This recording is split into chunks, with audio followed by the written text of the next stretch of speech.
সব ব্রাইড শুধু প্রাইস জিজ্ঞেস করে, তারপর সিন করে চলে যায়। তাহলে সমস্যা ক্লায়েন্টের নয়, আপনার কনভারসেশন প্রসেসে।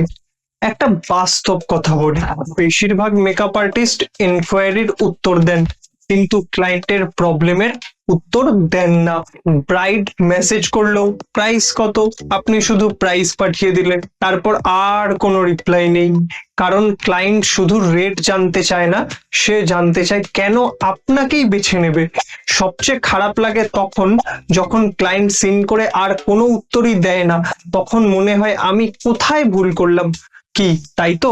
ভাবুন, আপনি একটা দোকানে ঢুকলেন, দোকানদার শুধু দাম বলল আর কিছুই বলল না, আপনার কি কিনতে ইচ্ছা করবে? ব্রাইডাল ক্লায়েন্টও ঠিক একই ভাবে সিদ্ধান্ত নেয়। প্রাইস পাঠানোর আগে ব্রাইডের wedding date, location, event type এবং রিকোয়ারমেন্ট জিজ্ঞাসা করুন।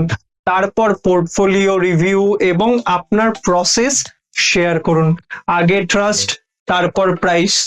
আজকে একটি প্রফেশনাল হোয়াটসঅ্যাপ রিপ্লাই টেমপ্লেট তৈরি করুন, যেটা প্রতিটি এনকোয়ারিতে ব্যবহার করতে পারবেন। আর এনকোয়ারিকে কনভার্সন কি করে করবেন জানতে কমেন্ট করুন ব্রাইডাল এনকোয়ারি।